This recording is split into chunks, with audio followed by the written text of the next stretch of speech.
Hey there, commercial construction coffee talk fans. Thanks for chiming in. My name's David Corson. I'm your host. I'm also the publisher and editor of Commercial Construction Renovation magazine. This is what it used to look like. Just pulling out some archives here. This was September 2020. Orchland Farm and Home. They were bought up by Tractor Supply, so they had a good run. And this issue was, let's see. This was 160 pages, and let's see what I was doing in the back. Oh, I was playing lax. I was playing in the old man's league still, and huffing and puffing, going up and down there. I'm looking like I need to be hydrated there, but anyway, we were called Grog, the Gwinnett Really Old Guys. That's what it stands for. So anyway, but it's always nice to hold the magazine in here, but we didn't stop printing it in August of 2021. We had White Castle on our last cover that we printed, and we still have a print on demand service. So people that we feature or so forth, we always do it in high res, so you can actually still get copies, but we're 100% digital, and haven't looked back since. Had 3.8 million people hit our site last month consuming content. Hopefully, I'll go over 4 million this month at the end of May, and keep my fingers crossed. And couldn't have done it without your help out there. So thank you for finding us on the web and checking us out and consuming content on the site. Today, I've got a nice gentleman. He's down in northern Florida in Tampa. His name is DJ McClure. He's the Vice President of Business Development for National Flood Experts. DJ, say hello to our listeners out there on Commercial Construction Coffee Talk. Hey guys, excited to be here. Probably not, a more frequent topic. So hopefully, there'll be some excited listeners out there today. Well, you know what? It's always good because hurricane season, it hasn't started yet, but it's coming down the pike here. It'll be here before you know it.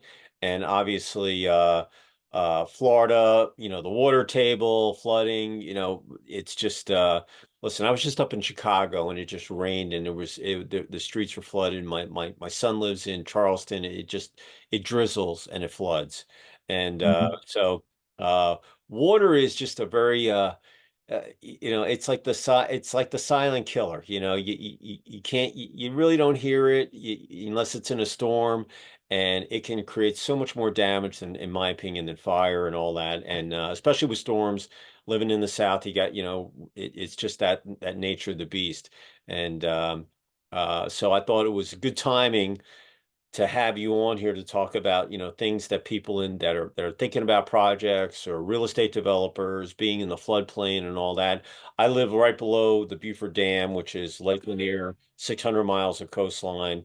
And I'm in the floodplain. I can hear the siren go off, and that dam's about as big as the Hoover Dam. I mean, it's pretty amazing dam what they built there, the Army Corps of Engineers. But unless a cruise missile hits it, I don't it's not breaking. And or if we have the drought, it's not going to dry up. I mean, pool is at 1073, and that's about where we're sitting here right now. But as the summer comes in, they let more and more water out because we feed all of Florida, uh, southern Georgia, parts of Alabama. I mean, that water is necessary for people downstream. So, um, but with that said, like I said, we'll just do it in three parts. Tell your story. We'll talk about lessons learned over the last 3 to 4 years, and then your contact info. So with that said, the floor is yours, DJ. Rock and roll. Take us on your story. Thank you. Yeah, I have I guess, kind of definitely not a straight line of a background, I guess, but who really does anymore? I grew up in Western Kentucky, a small town, Owensboro. Most people generally don't know it, but it's fairly close to that, Evansville, Indiana portion of the country. Um, Grew up playing tennis, a lot of sports, tried about every sport as a kid. Tennis became what really kind of took me around the world as I grew up. Took me into college tennis, took me into being a professional tennis coach, and it was kind of my foundational training into life. And it's funny how that happened. You look back and say, what was the one butterfly effect that really took my life a certain direction? And for me, it was tennis. Um, and so all my soft skills, business skills, interpersonal skills, like all those different things that most people, kind of have to learn through their first couple jobs. That was me in the tennis world. Um, I was fortunate that I had several international teammates in college, and so then I started um, getting some world traveling experience. And so it's just giving me this really broad view on the world and view on business. And so as I was kind of coming to the end of the tennis career, I was trying to pivot into the next thing. And I've always had an interest in real estate. And as I came into Tampa, I met this company, National Flood Experts, and it was this very interesting combination of expertises and had this very niche client base, right? Property owners in flood zones. And the problems we were solving are largely financial, right? We're finding ways to create cost savings that are totally unexpected, finding ways to increase property values, in some cases by millions. So it caught my attention quickly, is I love solving problems, right? That's what you do as a coach. You see a situation, how do I improve it? How do I put this particular athlete, on a path to success? And that's what we do with our clients. Every situation is different. Some's development, some's existing real estate. And it's this fun process that I get to go through with every client. So, what era, who was the big star when you were in the thick of your tennis? You know, Djokovic, or who was it? Well, I grew up a Sampras guy. I loved watching Pete Sampras. Okay, there you go. Um, and so, you go back to that um, kind of the end of his era, and then where Roger Federer was starting to come up, right around that 2000 mark, when they played at Wimbledon, and you saw Federer take down Sampras. And I was like, all right, Sampras is Federer, excuse me, is my new guy.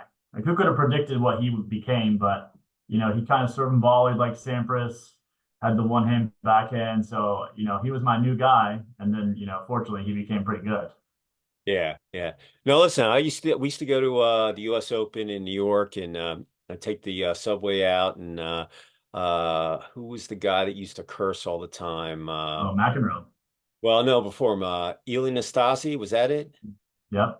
Yeah. So anyway, I'm going beyond board, McEnroe. I saw all those guys play, Billie Jean, and we used to go out and do the US Open. And so listen, I was an athlete, so I hit balls, I played tennis. I'm really a hockey lacrosse guy, but I had good hand coordination, so I could cut Sure.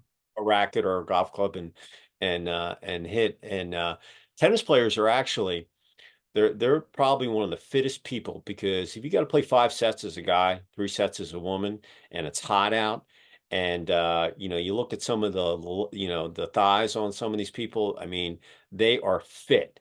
And Yeah. don't think that tennis players are they are athletes like you cannot imagine. And listen, when you look at like Bjorn Borg, and they're all little skinny guys. You look at the tennis players today, they're buff. They Yeah. are. And it's a different look. They don't have the tighty whities on, and it's it's an amazing thing. Plus the ball is hit a lot harder, a lot faster, a lot more English on it. And the equipment's changed too. It's just the rackets are light, they're stronger, and all those things. So I always like having athletes on my podcast, because they understand about winning and losing, training, practice makes perfection. You will play as you practice, watching tape, doing your reconnaissance, finding out the tendencies of people, because it always comes down to, I don't care if it's football, hockey, tennis, ping pong, cornhole. Hmm. It's all going to come down to a couple of missed shots. When you look at the amount of serves and volleys that you have, and it always comes down to a couple of plays where it's going to determine the outcome. And you can look back, and you're going to win some and you're going to lose some, and you're going to learn from all that stuff. So that's why I like having athletes. But the biggest thing is when they leave the athletic field, whether it's a tennis court or the hockey rink or whatever, and they make it into the business world, they already have thick skin, because they've already been on that stage, and getting heckled or cheered or whatever, and they can go out in the business world, and which is very, very tough and very, very competitive, and be able to handle the pressure. So kudos to you to be on the tennis courts, and then be a coach and so forth. So I did not know that from your bio that I read before. So and that's good to know. So Let's talk about national flood experts. So, uh, give us a, kind of uh, just a quick background on, where they came from and what their initiatives, and then anything new that, that people that are in real estate or property owners or managers and so forth might know that might be coming down the pike that might be, advantageous, to running their properties more efficiently and being prepared. Yeah, I mean, I think what we've learned, through this roller coaster the last several years is that um, you can't really take any cost for granted. Every cost matters, when you look and really break down a business, not just talking in real estate, right? And so efficiency testing every cost. And when you look at our company and the way that we, founded our company, it was founded on a problem that wasn't being addressed. And so there's a lot of assumptions that go into, right, any kind of business. In real estate, you have to make assumptions on forecasting and how costs will fluctuate from year to year. And the flood insurance cost is one that, when it's required by a lender, it's just kind of taken at face value that I'm going to have this cost forever.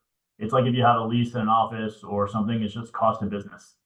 And so that's when this company was founded, it was really with questioning and disrupting the status quo of that very mindset. It's like, how do we go in and disrupt to where the flood insurance is no longer necessarily a liability? How can it be a value add? How can the flood zone be something that, instead of it inhibiting the way that a piece of construction or a piece of property is valued, how do we make it to where there are solutions that can help make that a positive, make it a strength? And so our founder, he's our original engineer, and he, having worked in the insurance industry himself, he found this overlap in the two worlds, both in the flood zones and in how the flood policies were being designed. And we've created all these different ways to be able to go in and improve a situation, which ultimately leads to a dollar savings. And so the last 4 years, um, where insurance costs in other areas have been exploding, other business costs with inflation and other reasons have been just really going up. It's really been an opportune time to make real estate owners, investors, developers really think, I never really thought about the flood insurance as something that I should investigate. Maybe I should go a little bit deeper to see if there's something more that can be done here. Yeah. Uh, my parents, they're snowbirds, so they spend their time out in Arizona and talking about, just flooding. Actually, I think they just left today to go back to Ohio for the summer. Anyway, a couple years back, they locked a house up. They were in Cave Creek, which is north of Phoenix and up in the foothills. Anyway, when they locked the house up, they had a property manager that would come over every couple of weeks and, flush the toilets and that kind of stuff. Anyway, their first time over there, they couldn't get the door open. It was like swollen shut.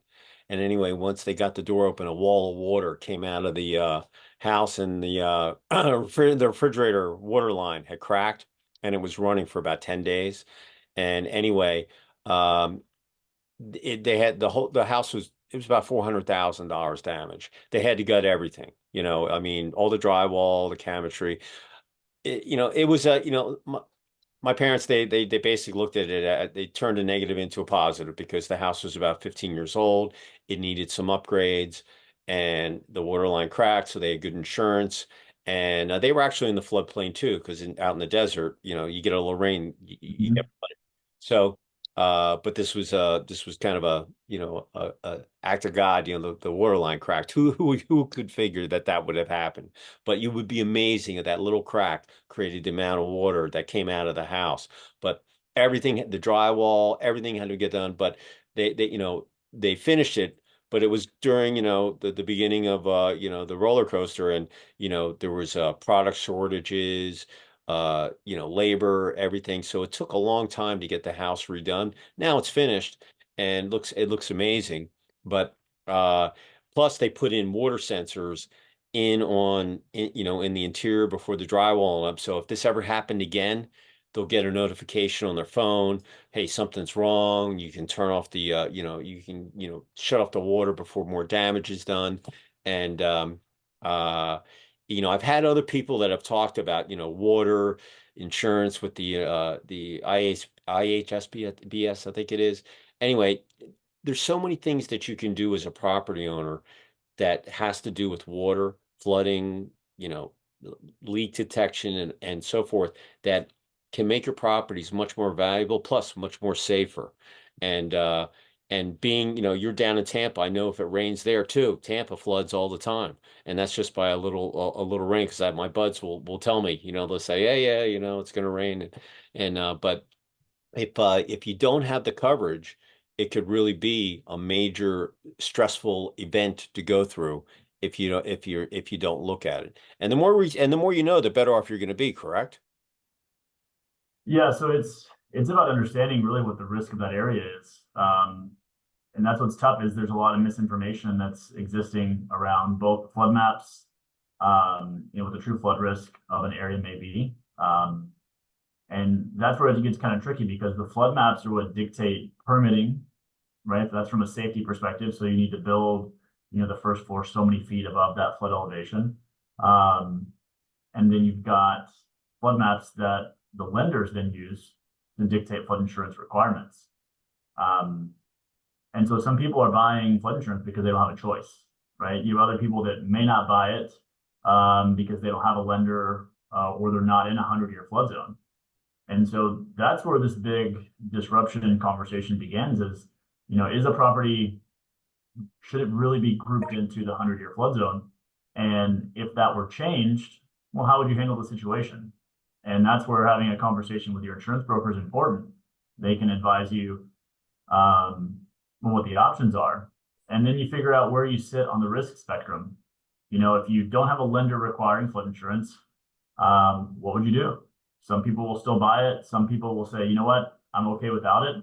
They're willing to take on the risk, in order to reduce that expense. And a lot of people don't know that you can even do that. So that's one of the big things is the flood maps, they have such a domino effect that they impose. Well, there's solutions that can help fix some of those things.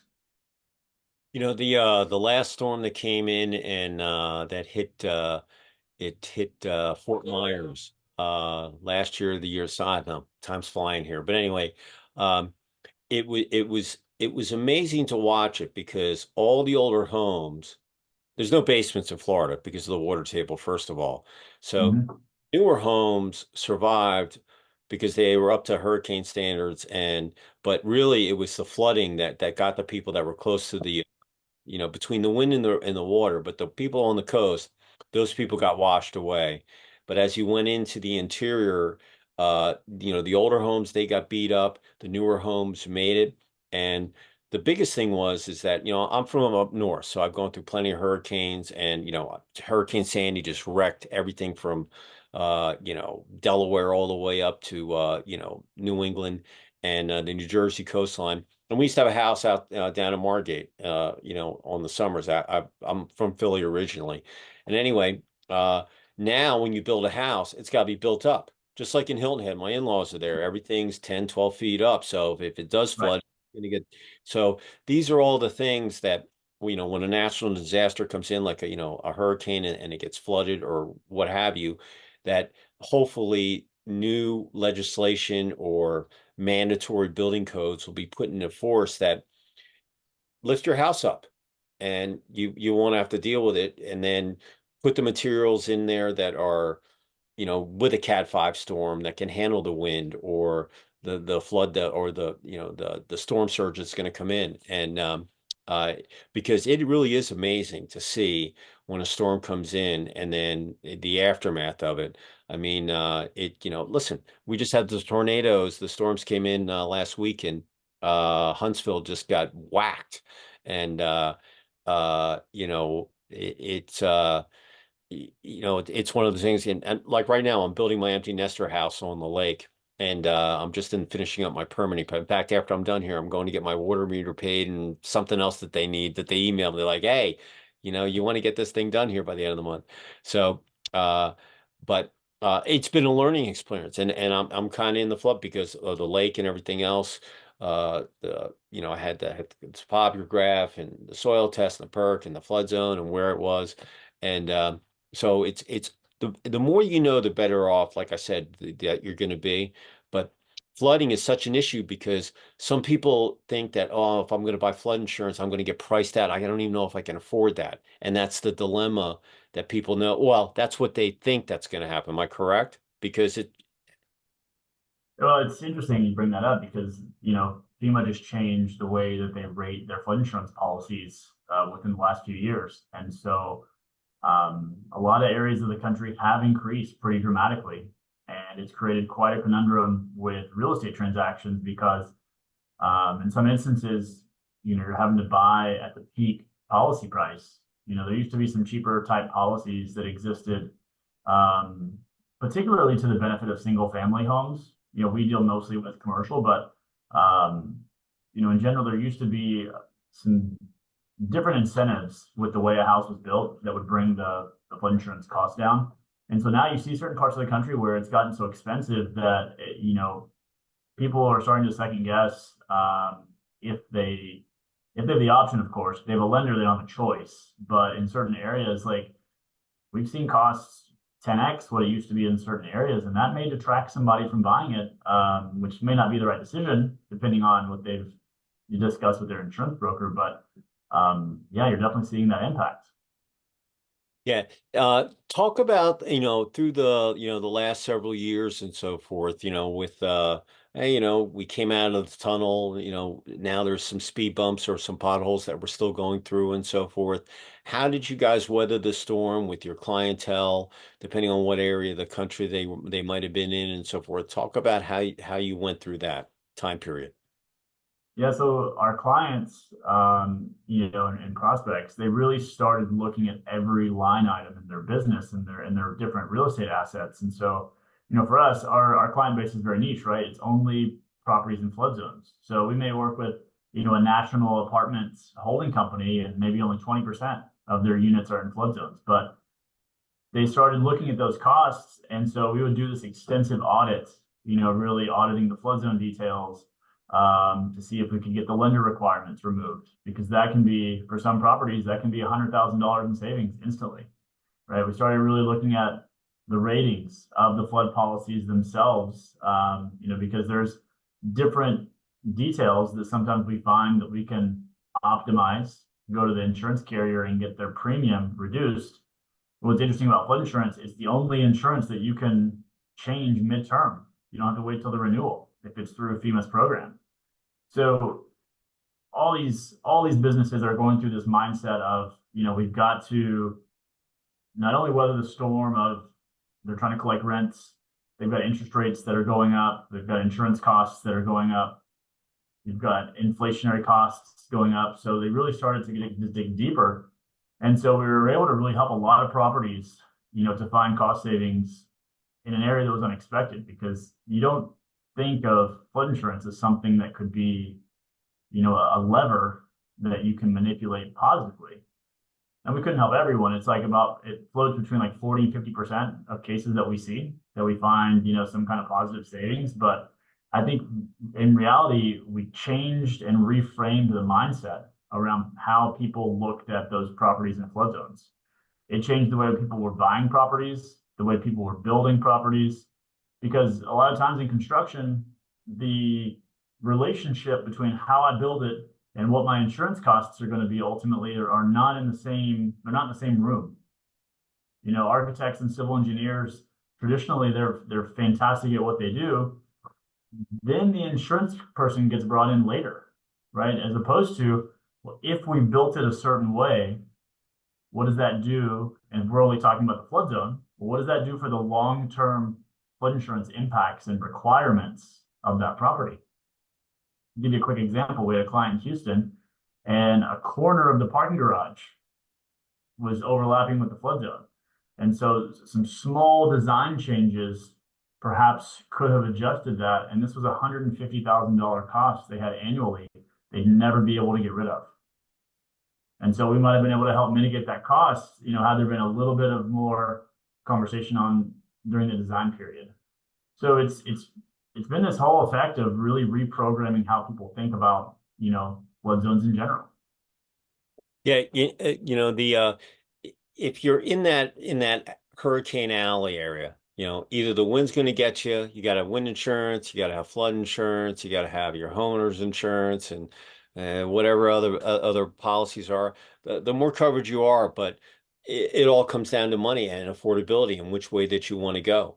And like I said, I was looking at video of the Fort Myers storm, and Tampa was very lucky because it was coming in there, but then it went in and then it like lost all of its power. It kind of went, I thought it was going to go through Orlando and up through Jacksonville. Jacksonville's another city that floods a lot when it rains. And depending if high, and also it also depends when the storm's going to hit, if it's high tide or low tide, or if there's a moon, full moon, and all those things come into play. But uh, when I looked at it, I was like, wow, here's an opportunity, once again, all the destruction, someone's going to have to come in there, go and rebuild that stuff. So if in the construction industry, not only the residential homes, but there were commercial properties that got whacked too, and they all had to be fixed. So it's more work that's out there. However, if there were things that were looked at, like in some of the older homes, if they were or properties that if they were constructed with just a little more mindset or more knowledge of what they were doing, it would have cut down on some of the damage that was done. I don't think you were going to cut. Listen, if you were on the coast and um, I did an event in Biloxi, and I had never been there before, and it was when Katrina, came down through the Gulf. Anyway, they spent the I went to my visitor's visit, and I never been there. I said, "Oh wow, this would be a great place." I mean, the Gulf's flat. There's no berm. I mean, the water would have just come in anyway. They spent the whole day at the Visitors Bureau putting their plastic down. They were on a slab and tying everything down. Anyway, after the storm came, they went to check on their building. Their building was completely gone. All that time, everything was gone. So now they're up on the second floor, I guess, at the convention center. But they said that the water came in, a mile and a half in from the coast into Biloxi and Gulfport and all that, and you could definitely see where it went in, and um, the place that we stayed, we did our event at the White House. The White House had gotten damaged, and it took about 2 or 3 years for it to get fixed. But they did a great job renovating it. And uh, but we were talking about flood insurance. She says, yeah, the prices have gone up, and that storm was probably once in 100 years. But you don't know, it could happen in another couple of years. And what was crazy was after when we did our event there was another storm came in. They had this they do this old this car gig where everybody's going down the main drag with all these old cars and whatever.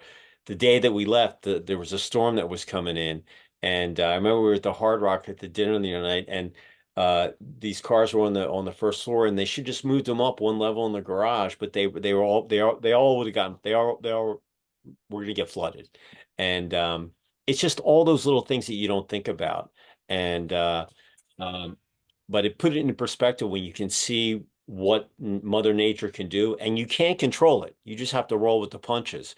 So having the right build, the right materials, and then having that aftermath of having the coverage, so you can get back on your feet and get what you need to get fixed.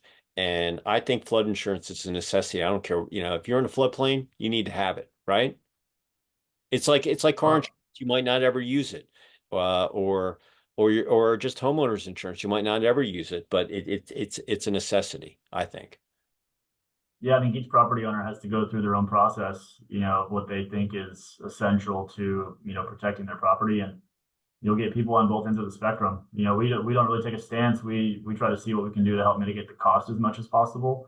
But ultimately, each investor has to make a decision, and then be ready for the consequences on both sides. But I think too, it's important to understand the difference between like a storm surge type flood, like you're describing with, Katrina and some of these other hurricanes versus, somebody that's in, maybe Kansas City or, Boise, Idaho, like that are not traditionally like markets you would think of that also have flood zones.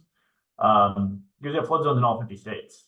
Like it's definitely just not just the coast. And so these storm surge impacts, they bring so much pressure and they push so much water inland that maybe in majority of other situations, those areas might not flood.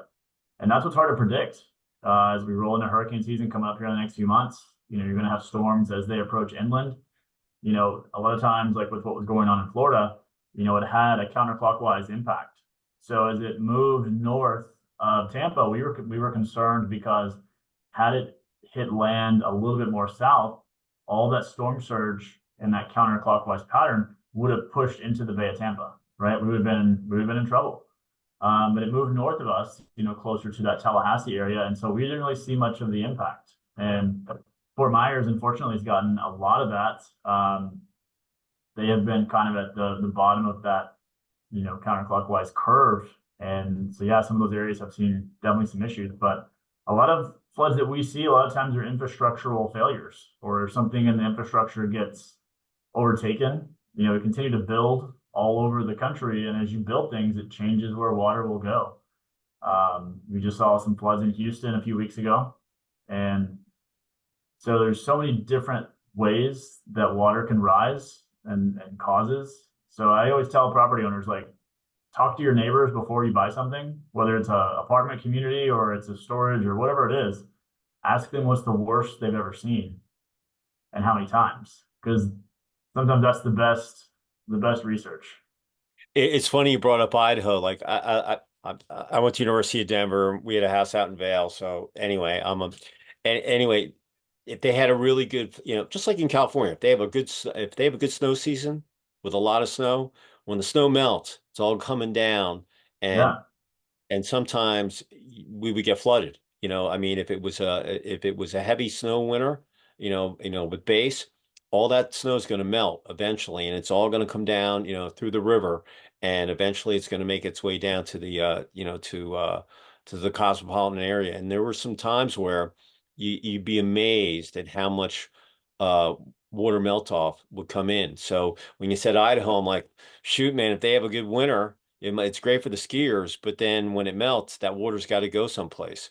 And if you're not careful, you might be in the wave of that wall. And we had added a, multifamily section to our magazine because that became a big hot area over the last 4 to 5 years. That's one of your segments where Mhm. people are building these multifamily units. I mean, I can look all up and down where I live here, up north of Atlanta. It's amazing how many multifamily places have been built. But knowing that the lake's there and everything else, I'm sure that they had to consider that. But looking all over the country, that's probably one of your hot markets, the multifamily. Mhm. Yeah, That's one of our biggest audiences for sure. Yeah, and it uh, do most of the developers or the property owners of those facilities are they knowledgeable? That do they bring it up, or do they cut? Do they how does it work between you and making these people more knowledgeable or giving them the information? How does that work? Yeah, I mean, we're having to do a lot of educating. Most property owners, they aren't aware that the solutions that we can find, that they even exist. Um, Flood insurance is kind of commoditized in a way. Like I said, it's a required cost. That's where it usually starts for most properties, and you just take it as a cost of doing business. So it's a lot of education around, you know, if this solution is possible, what are the different domino effects? What are the different benefits? How it hits and makes the property value go up? How does that impact when you go to sell something? It might make that transaction a little bit easier. How does this affect if you refinance into like an agency fixed debt scenario where their coverage limits for insurance are different than other loan programs? There's a lot of educating in these different areas. And then when there's a solution that's possible, either get a property out of a flood zone or find ways to improve the insurance cost, how do you use that to solve some of the bigger problems you're dealing with at the property? You know, do I need to get my valuation up so that refinancing with today's rates is even possible, right? Because like there's so many deals right now that they're trying to refinance and they have a gap between today's value versus what the refinanceability And so it's like, all right, well, do I do a capital call with my investors to go find this other 2 million that I'm short? Or are there other value add plays? And we've had some successes where you go in and save a property 60 grand on their flood insurance cost. Well, there's $1 million in valuation instantly. And so we're in the business of helping solve these non-conventional problems. And the flood piece of the puzzle is just not one that's typically thought of first. So we're screaming from the mountaintop, right? We're up there and at mile high elevations trying to say, hey guys, if you have a property in a flood zone, talk to our team, right? This review we do is no cost. Worst case, everything stays the same. But if you're in a flood zone, whether you're building, you own it, you're thinking about selling it, you're thinking that you have to refinance so you don't have to sell it, like all these different real estate situations, if you're in a flood zone, there could be something out here that you didn't even know could be part of the saving grace. Yeah. Yeah. What do you see coming up that might be coming down as a new product or whatever with flood insurance and so forth coming down the pike and over the next couple of years that you think might be advantageous for our listeners and that say, hey, this is something you might want to think about? Well, I think that there's going to be a tremendous amount of, acquisitions that start to happen in the next 18 months. And, we have clients that they look at flood zones a little differently. They look at them as, well, I can go in and buy this with bonus appreciation from day one, knowing that some of these solutions are possible. So they've built this into their due diligence process. And I think this is something that it doesn't fit every scenario, but you go in, you're underwriting the deal, you see it's in a flood zone, you start going through the process to see if there's ways to reduce that expense versus what the seller has, right? Because now you're getting into the finance piece, the lenders are looking at the valuations and all this. Well, there could be solutions that, are kind of working in the background. And so you buy a deal at a certain price point, and then you've got some bonus appreciation that the flood piece was able to add from day one. And so we have some very sophisticated clients that have incorporated this into their buying process, and they're finding extra value. I would say it's not going to have an overwhelming impact on the real estate industry, but there's definitely going to be some wins out there for those that look for it, or at least add it to their checklists. That's probably the first thing. I'll give you two. So the second thing would be that, and it's not so much a new product as it is a new awareness. So, like I was saying earlier, FEMA reconfigured their rating system for how they calculate flood insurance. And so when you go into these transaction scenarios, something that wasn't always common practice was, well, do I just assume ownership of the seller's flood policy, which is something you can do with flood insurance through FEMA's program? You can't do that with other types of insurance. Well, in today's scenario, FEMA has these discounts built in to some of these older flood policies. And if you go in and write a brand new policy as a new buyer, well, you don't get that discount anymore. You start at their peak pricing for that policy, and not everyone knows you can do that. And so that's maybe a trick of the trade, so to speak, that in some properties can be like tens of thousands in difference in cost. So there's my 2 cents. So, I kind of see, hopefully as these interest rates start to break a little bit in the next 12 months, that you're going to see a big flood of acquisitions, no pun intended. Yeah. Well, listen, the commercial real estate market, all those T-bills, they're all coming in. They're all their payments are up, and I think there's going to be so many deals out there that are going to be advantageous to some people, and that something's going to have to be done. There's the occupancy rates in some of the cities are very, very down. And some of the holders of those bonds, they just turn their keys into the bank.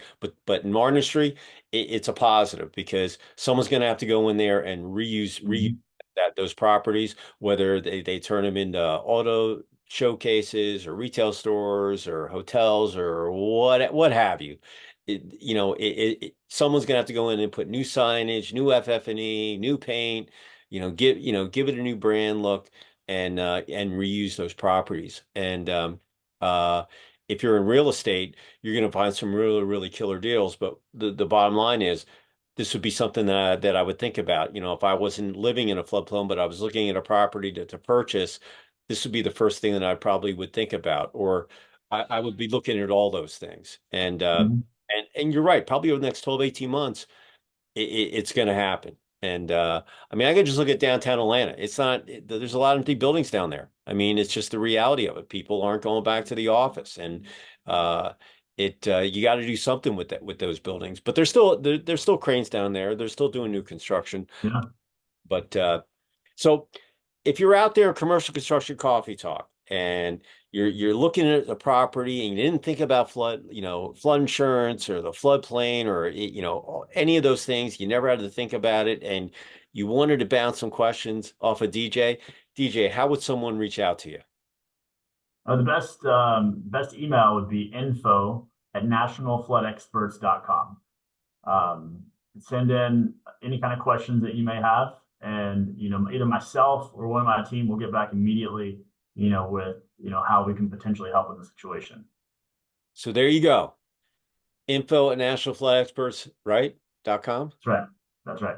So if you're out there and you're looking at doing an acquisition or a merger, or you found a piece of property and you never thought about this, it's like, look, if you have an electrical problem, you don't hire a plumber.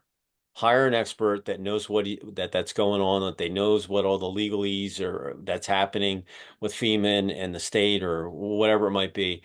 But the more you know about it, because the last you want to do is, take a property and you weren't aware that this little creek behind there floods and can cause some serious damage, and then you're left out there to sink. So the more you know, the better you are. So reach out to DJ. He's an expert, and he can help you, guide you through. And listen, you might not need it, but you might as well ask. If you don't know, ask. Then you'll know where you stand, as far as I'm concerned. If anybody listen, but listen, DJ got on here because his publicist sent me a press release, and I never had a flood expert on here, so I was like, hey, this is actually kind of cool. So, hurricane season is only a couple months away, and I figured it would be a good time. If anybody wants to reach me, you can get me at davidc@ccr-mag.com. And listen, we look at everything. Very tough to get in the magazine, but look, it's like playing the lottery. If you don't buy a ticket, you can't win. If you don't send me something, just like DJ's publicist did on his services, I can't look at it. And we post every day.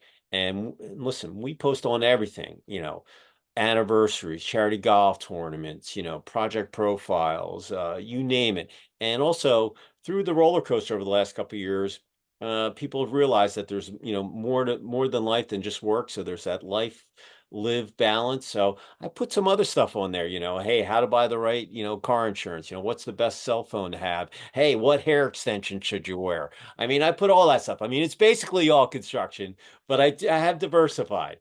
And like I said, we've become a destination point, and couldn't have done without you, with you out there, finding us on the web and stuff. So, with that said, DJ, if there was one positive thought or phrase as we close out this interview, that you'd want to leave with our listeners out there in commercial construction coffee talk, what would it be? Gosh, I think about this expression all the time, and this is maybe because I'm a sports guy, but pressure is a privilege, and I bring that up because it's a it's a big undertaking to buy a piece of real estate, and it's a lot of stress, and but at the same time, that pressure is a privilege. You don't there's no upside without that stress. Ooh, I like that. Hey, can I steal that from you? I'm gonna every day I go out, this my New Year's resolutions this year is I was gonna go out and run 5, 6 miles a day. Anyway, at the end of my first month in January, I was like, oh, I should do a little video and just talk about what's on my mind. So every day I give them my spiel, and then I just leave them with a positive thought. So yesterday, my positive quote of the day was uh, success requires action, you know, daily. And that's and as the sports guy I am, as a coach, athlete, black belt, whatever, The bottom line is action is called practice. Okay. You got to practice every day. And if you're going to practice, you got to practice the right way, because if you don't practice the right way, you get into bad habits, and bad habits are very tough to cut. Just like in tennis, you want to serve right. If you don't serve right, you're not going to put it in the box. Am I right? That's right. Or stuff starts to hurt, even worse. Yeah. Your success, it takes it requires action or practice every day. And you should always be trying to improve every day anyway. You want to be better than you were yesterday, and you want to be better than you were the yesterday than you were the day before. So I'm always kind of moving forward. And listen, improvement can come in little bits or it can be in big bunches, but the bottom line is you always just want to be moving forward. You can't look back because you can't get that time back. And you can't change the scoreboard. If you lost the set, you lost the set. You got to move on and learn from your mistakes and learn from your wins. And all of that stuff will mold you into giving you thick skin, but also, being able to weather the storm and being able to deal with pressure. And like I've been dealing with my permitting now since the end of January. And just going, first I put my permits in. Then they said, oh, my driveway was on the main drag, so I had to change my address on all the plans and everything that I'd submitted. Then I came back. They didn't like where my septic tank was because they only have let septic tanks up on the lake. So I had to go get that redrawn. Then they had, oh, you need to have a new topograph and this and that. So finally, I'm all the way at the bottom, and then they sent me an email this morning. They're like, hey, you need to go get your water meter, your septic's an approval process, but you need this, and this, and everybody's got their hand out. They all want to touch everything in there to Yeah. sound bad. Nothing against the county. I know that they're doing it, but it really is amazing. It's just like my porta potty. I got to get a porta potty for my land, but the coyotes and the deer, they're going to the bathroom on my land every day. You know, they're not using the porta potty. But and I know plenty of people pee in the lake. Me being one of them. But I don't know if I eat any fish out of there, but they sure are fun to catch the big of the stripers and stuff. But anyway, that's my thing. As far as success requires action daily, and it's called practice. Practice calls perfection. So take that one to the bank, put in your knowledge vault back there.